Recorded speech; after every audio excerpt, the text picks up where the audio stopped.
Hello everyone. This is the video editorial for problem statement Gcd Sum, which is the problem A of contest CodeCraft 2021. So let us understand problem statement first and then we will move on to the solution. So the problem statement states a new term which is known as the Gcd sum, and the problem statement defines that Gcd sum of a positive integer is Gcd of a number with the sum of digits of that number. So basically say you are given a number n, then Gcd sum of that number n is equal to Gcd of n with sum of digits of n.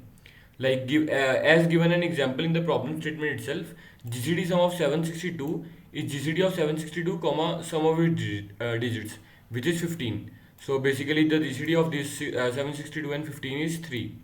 So yeah, so this is the GCD term, a new term defined by the question. So now question says that given an integer n, find the smallest integer x which is greater than equal to n such that this condition is satisfied. That is, GCD sum, as we already know what it is, of that number x is greater than 1. Cool. So now let us see the input also. Input says that you are given an integer t, which is the number of test cases, and its limit is 1 if 4. And for each test case, you are only given a single integer n, which goes up till 1e18.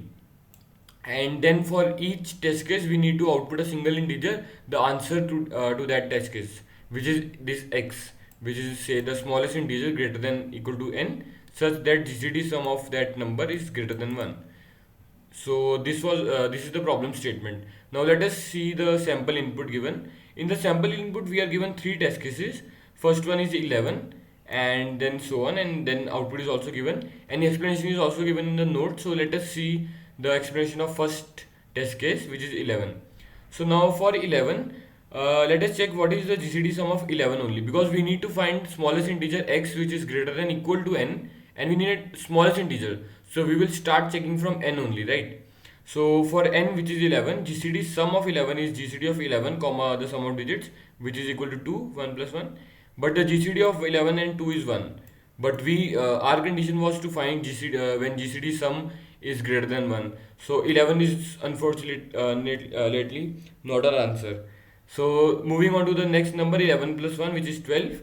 GCD sum of 12 is say GCD of 12 comma sum of digits 1 plus 2, which is 3, and GCD of 12 comma 3 is 3. So this is greater than 1, so GCD sum of 12 is greater than 1, and therefore our answer, the smallest number greater than 11, greater than equal to 11, is 12, for which GCD sum is not equal greater than 1. So basically, like as we needed smallest integer, so our approach to explain was to check starting from n and like with the increment of 1. The same way we are given the explanation of this other 31 and 75 also. So this is the given problem statement. Now yeah, I hope the problem statement is clear. Now let us try to move on to the solution. So what is the key observation in this problem, and the only thing in the problem statement? So the problem statement wants to link the GCD of a number along with the sum of digits of that number. So basically the extract of problem statement is linking both these terms. That's why the author has created this new term called GCD sum. So now let us try to know if we know some property or something with this observation we can do. Like as we know the sum, like basically we need to have some observation related to sum of digits of a number. So we have a very famous property for numbers divisible by 3. The property as written over here, states that if a number is divisible by 3, then sum of digits of that number is also divisible by 3. So basically, if any number is divisible by 3 and you take the sum of digits of that number, then also it is divisible by 3. Let us take an example, say, let us take 15 for example. As we know, 15 is divisible by 3, 3 into 5 is 15. And sum of digits of 15 is 6, 1 plus 5, which is equal to 6. And 6 is also divisible by 3. The same way we can see another example, say 21. 21 is 7 into 3. And the sum of digits, as we know, 3 is also divisible by 3. So this is a very famous property of all the numbers divisible by 3. So now let us see how we can use this problem statement in our case. So in our case, what the problem wants, that find a number, basically smallest number greater than equal to n, such that the GCD of a number with sum of digits of that number is greater than 1. So say if a number is divisible by 3, right? If we are given a number n, it is divisible by 3, and from this property which we just saw right now, the sum of digits will also be divisible by 3. So obviously if number is also divisible by 3 and sum of digits is also divisible by 3, then the GCD of both will be at least 3 na. Like it cannot be exactly 3, maybe say 6 or multiple of 3, but there would be 3 also. Why? Because 3 is a common factor of both these terms, like both n and sum of digits. So as given in the problem statement, like we want GCD of n, given number n, and sum of digits of n. So as we know that for 3, this n and sum of digits is also divisible by 3. So we are confirmed that for any number divisible by 3, the answer will be itself only. For example, in my input, let us see from input only, like input a number is given 75 and 75 is divisible by 3. So the answer will be 75 only. Why? Because for 75, the GCD sum of 75 will be equal to GCD of 75 comma 7 plus 5, which is 12.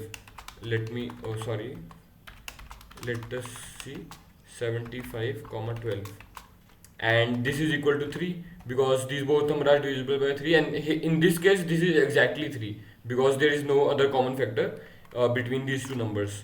So in this case, as the GCD is coming out to be greater than 1, so this 75 itself is our answer, as you can see in the output also. So this is the main key observation which we thought while creating this problem, and to use this observation. So now let us see how we can use this in our exact solution. So there is one thing right now which we can know, that if a number is divisible by 3, or say n plus 1, n plus 2 is divisible by 3, then that can be answer. And it is guaranteed that, say if n is divisible by 3, then very good, n is already answer. If n is not divisible by 3, maybe n plus 1 is divisible by 3, or at max n plus 2 is divisible by 3. So my claim is that either of n or n plus 1 or n plus 2 would obviously be divisible by 3, right? Because like 3 consecutive numbers like 1, 2, 3, then 3 is divisible by 3, then 4, 5, 6, 6 is divisible by 3. So this way. So this is our claim that one of these numbers is divisible by 3. So this is our claim. This is our the first property which we used is this one, and this is our second main observation which we want to use. So see, now comes the thing that one more thing which many people can confuse in this problem is, like many people can think that every time answer would be a multiple would be divisible by 3. That is, if n plus 1 is the answer, then it will surely be divisible by 3. But someone can think this way because we are using this property. But the twist in problem statement is that this thing is not always true. Like let us take an example. Like you will take many examples, like say 15 is also divisible by 3. If n is 15, then answer is also 15. If you take 14, if your input is 14, then for 14 the GCD would be 14 comma 5, but this is 1, so this is not correct. The answer is the answer is 1, the GCD is 1, so this is not the answer. For input 14, the answer would be 15, because for 15 GCD sum will be 15 comma 6, that is 5 plus 1, and which is equal to 3. So many people can think that answer will always be divisible by 3, and they can easily take seal and just give out the answer, but this is not correct. Why? Because see, let us take another example, like for say 26. Like let us say if input is 26, then GCD sum of 26 is GCD of 26 comma 2 plus 6. 2 plus 6 is 8, and this is, unfortunately, this is not equal to 1, and this is equal to 2, and obviously 26 is not divisible by 3. So this approach is incorrect. Maybe many people may fall onto this incorrect approach. So this is a loop, this is not a correct approach. So but we know that obviously there would one among these three numbers would definitely be the answer, because one among these three numbers will be divisible by 3, and that is for sure. So we can just simply check these three numbers. That's why we gave input also 118, so that you are not going to check all the numbers, and we just need to check these three numbers. So just check for these three numbers. The small, like just first check for n, then n plus 1, and then n plus 2. The smallest number among these three numbers which will be divisible, for which GCD sum will be greater than 1, that will be our answer. So that was the intended solution for this problem. And yes, I hope this is clear. So now let us analyze the complexity also, which is the must thing for any problem. So as we are given the t test cases, and for each test case we are just checking the three numbers. So basically it is just 3 into t. Overall complexity would be 3 into t, right? And space, coming to the space complexity. Okay, let me write this out. Yeah.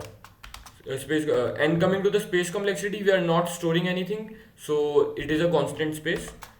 Let us write this also, constant space, because we are not storing anything. Cool. So this was our problem analysis. Now let us quickly see the code also, as it will be a very short code. Let us quickly see the code and then we can end it. Yeah, so this was the code written by us for this problem statement. In the main loop we have first taken the input of t, and we are looping over t test cases.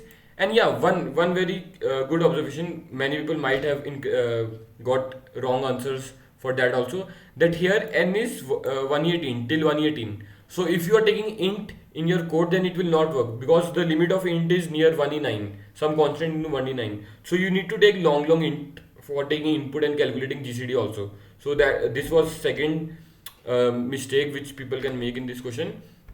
So that's why we have taken long int n as input. So here t is input, n is input. Now what we are doing here, from line number 24 to line number 29, we are just checking for three numbers. We have a function, I will explain this function in a while. Let us treat this as a black box right now, which returns you the GCD sum.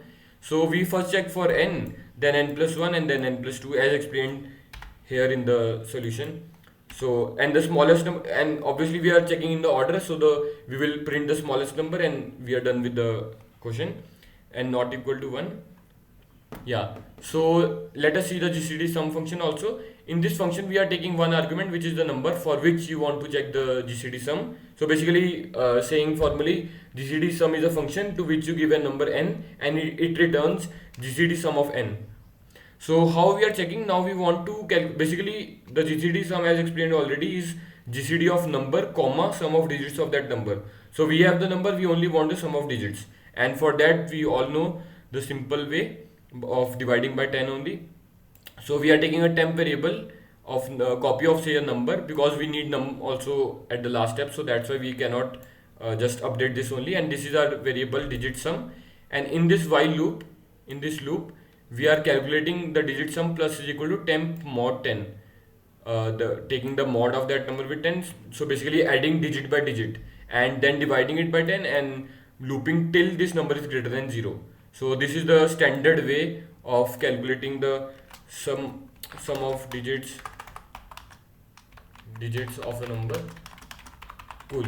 So till this point we have sum of digits of that number. So now what we want, now the simple thing we want is only take the GCD of number with the sum of that number. So this is the inbuilt function of our STL, C++ STL library, which I am using here, underscore GCD, and it takes the GCD of both number and return it. So, and here we are checking if it is not equal to 1, we are printing our answer. So this was the simple solution, simple code for this problem, and a very short code also. So I hope this problem statement is clear. The simple code and the complexity analysis is already done. So thanks for watching this video.